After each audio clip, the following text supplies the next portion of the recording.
the case of the Queen versus Dudley and Stevens. This was a 19th century British law case that's famous and much debated in law schools. Here's what happened in the case.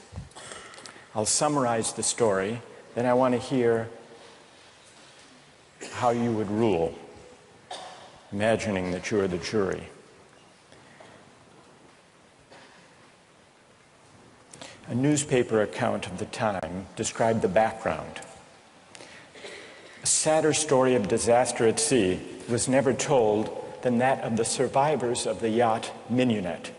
The ship foundered in the South Atlantic, 1,300 miles from the Cape. There were 4 in the crew.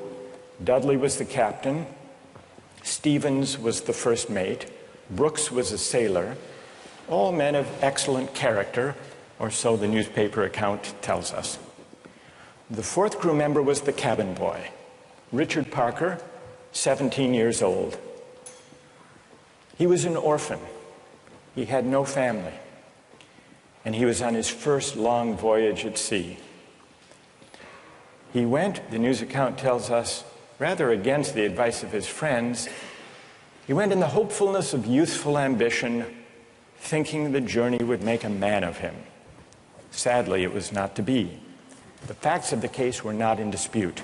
A wave hit the ship, and the Mignonette went down. The 4 crew members escaped to a lifeboat.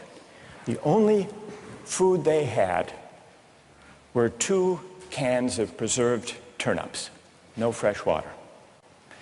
For the first 3 days, they ate nothing. On the 4th day, they opened one of the cans of turnips and ate it. The next day, they caught a turtle. Together with the other can of turnips, the turtle enabled them to subsist for the next few days, and then for 8 days, they had nothing. No food, no water.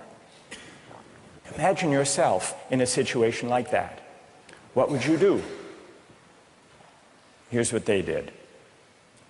By now, the cabin boy, Parker, is lying at the bottom of the lifeboat in the corner because he had drunk seawater against the advice of the others, and he had become ill, and he appeared to be dying. So on the 19th day, Dudley, the captain, suggested that they should all have a lottery, that they should draw lots to see who would die to save the rest. Brooks refused. He didn't like the lottery idea. We don't know whether this was because he didn't want to take the chance or because he believed in categorical moral principles. But in any case, no lots were drawn. The next day, there was still no ship in sight, so Dudley told Brooks to avert his gaze, and he motioned to Stevens that the boy Parker had better be killed. Dudley offered a prayer. He told the boy his time had come, and he killed him with a penknife, stabbing him in the jugular vein. Brooks emerged from his conscientious objection to share in the gruesome bounty. For 4 days, the 3 of them fed on the body and blood of the cabin boy. True story. And then they were rescued. Dudley describes their rescue in his diary with staggering euphemism, quote, "On the 24th day, as we were having our breakfast, a ship appeared at last.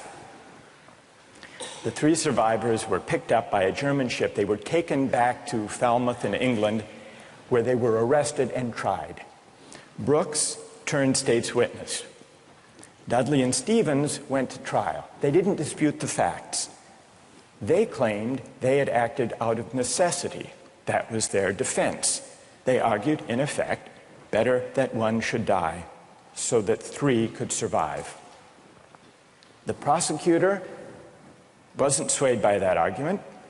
He said murder is murder, and so the case went to trial. Now imagine you are the jury, and just to simplify the discussion, put aside the question of law, and let's assume that you as the jury are charged with deciding whether what they did was morally permissible or not.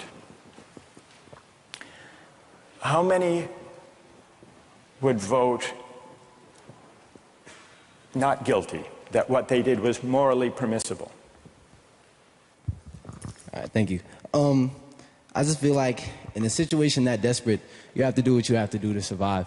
You have to do what you have to do. You got to do what you got to do, pretty much.